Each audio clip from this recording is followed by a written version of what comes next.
और दीपन मेहता को जोड़ लेते हैं हमारे साथ, उनसे बात करेंगे। दीपन, गुड मॉर्निंग। दीपन, पहले इसी पे बात हो जाए। एक तरफ है एचडीएफसी बैंक, लगातार अंडर परफॉर्मिंग, न्यूज़ पे न्यूज़। कल की न्यूज़ को आपने कैसे रीड करा, और क्या व्यू रहेगा इस प्राइस पर, स्टॉक पर? अनुज, गुड मॉर्निंग और आपके शो पर इनवाइट करने के लिए बहुत बहुत धन्यवाद। देखिए, आई थिंक फॉलिंग मार्केट में कोई भी खराब न्यूज आता है तो थोड़ा जो फॉल है वो एग्जैजरेट हो जाता है, और वही हमने देखा है एचडीएफसी बैंक में। वैसे फंडामेंटल्स, फ्यूचर प्रोजेक्शंस, उनकी जो ट्रेजेक्ट्री है उसमें कोई खास फर्क नहीं होने वाला है because of the resignation of the chairman. थोड़ा सेंटिमेंट बिगड़ गया है आई थिंक, लेकिन आई थिंक एक दो महीने में it should recover loss ground. लेकिन मैं आपकी जो बात समझ रहा था अबाउट पीएसयू बैंक, एसबीआई है as compare to HDFC bank, मैं कंप्लीटली ये आर्ग्यूमेंट से सहमत हूँ। उसकी वजह यह है कि अगर आप आज देखेंगे तो पीएसयू बैंक से SBI, Canara, union bank, even bank of Maharashtra, इनके जो आंकड़े हैं, जो क्वांटिटेटिव और क्वालिटेटिव फैक्टर्स है, दे आर इक्वल टू और better than the best of the private sector banks. जैसे कि अगर आप देखेंगे कैनरा बैंक के जो एडवांसेस ग्रोथ है, उनकी एनपीए है, डिपॉजिट ग्रोथ है, कासा है, that is in many instances better than Axis bank and in HDFC bank, और it is equal to some of the other private banks. तो इनकी इतनी डिस्काउंट क्यों है? वाई के price earning multiple PSU bank के 6, 7, 8 पे चल रहे हैं और इनके अभी भी 15, 17 टाइम चल रहे हैं। तो ये जो गैप है वो जरूर से नैरो होना चाहिए। तो ये एक बात हो गई। लेकिन दूसरी बात, मैं आपको खास एक नया थॉट देना चाहता हूँ कि मेरे हिसाब से बैंकिंग इंडस्ट्री एक रेड ओशन बन गई है और कंपटीशन और भी बढ़ने वाला है।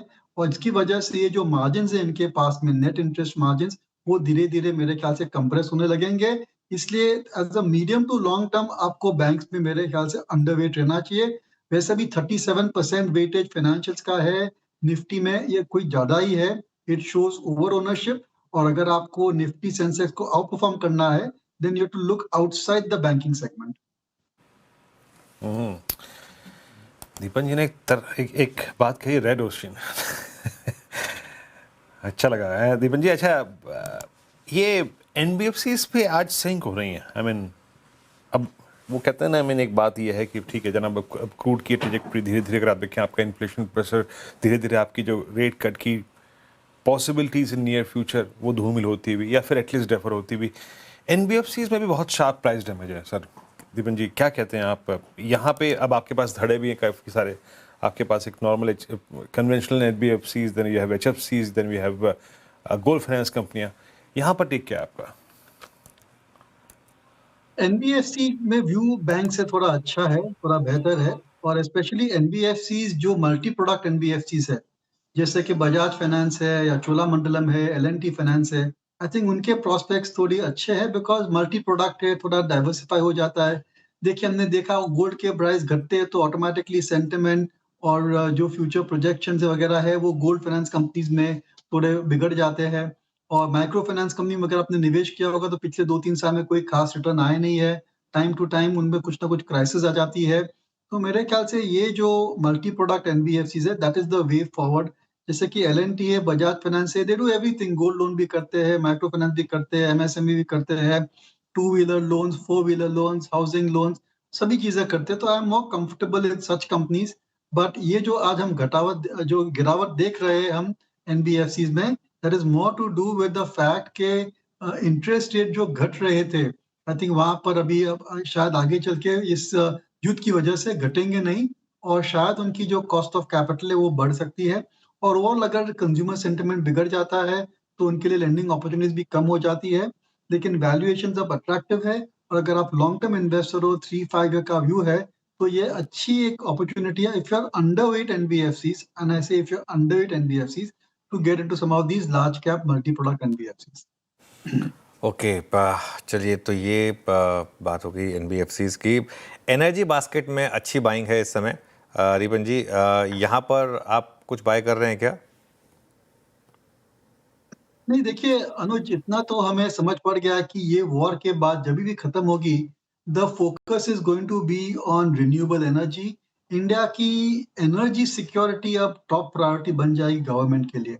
और जो हमने अब तक जो खास उनको एनकरेजमेंट नहीं दिया गया है फॉर से इलेक्ट्रिक व्हीकल्स, वहां पर चेंजेस आ सकते हैं। और भी फोकस कैपिटल पॉलिसी सपोर्ट दे सकते हैं फॉर रिन्यूएबल सोर्सेज। इसकी वजह से मेरे ख्याल से जो सोलर इक्विपमेंट मैन्युफैक्चरिंग कंपनीज है या फिर विंड इक्विपमेंट मैन्युफैक्चरिंग कंपनीज है, वहाँ पर और भी अच्छे ऑर्डर्स आ सकते हैं, उनके प्रोस्पेक्ट्स और भी बढ़िया हो सकते हैं। और अच्छी बात यह है कि whether it is wind energy equipment और सोलर एनर्जी इक्विपमेंट, उनके वैल्यूएशंस बहुत ही अट्रैक्टिव लेवल पर है और अर्निंग विजिबिलिटी 2-3 साल की अच्छी है because of bulging order book position. सभी जो कंपनियाँ हैं यहाँ पर they are expanding capacity increasingly, और अगर यूएस के साथ टैरिफ का कुछ ऐसा अच्छी तरीके से सेट हो जाता है, तो एटलीस्ट सोलर इक्विपमेंट कंपनीज़ है, they will be able to export to US market as well. तो ये जो एनर्जी का जो एनर्जी इंडस्ट्री है, आई थिंक हमारा फोकस है on the renewable sources of energy. वहाँ पर शायद अच्छे हमें प्रोस्पेक्ट्स दिख रहे हैं। इसके अलावा आई थिंक 2-3 कंपनियाँ हैं जैसे कि एजिस लॉजिस्टिक्स है और एजिस दूसरी उस कंपनी एजिस वो पैक करके है। और वहाँ पर भी खास ध्यान देना चाहिए because they are facilitating import of LPG. तो शायद दीज़ कंपनीज़ आल्सो में बेनिफिट, शायद 1-2 क्वार्टर खराब हो सकते हैं, but definitely I think government will relook at this entire energy infrastructure, energy policy, और कुछ ना कुछ चेंजेस आ सकते हैं जिसकी वजह से इन कंपनी को फायदा हो सकता है। दीपन जी का एक बहुत कंस्ट्रक्टिव व्यू रहा है एक ऐसे स्पेस पे जो कि गम भुलाने के काम आता है, लिकर स्पेस, है ना दीपन जी? सच तो बहुत ही बढ़िया स्पेस है, हमें काफ़ी पसंद है, लेकिन यूनाइटेड स्पिरिट्स में यहाँ पे यूनाइटेड स्पिरिट्स क्या लिखा है? नहीं, we have to go for home grown alcohol beverage companies. मैंने कई सालों से यूनाइटेड बेवरेजेस और यूनाइटेड स्पिरिट्स में इन्वेस्ट किया, कुछ खास रिटर्न आए नहीं।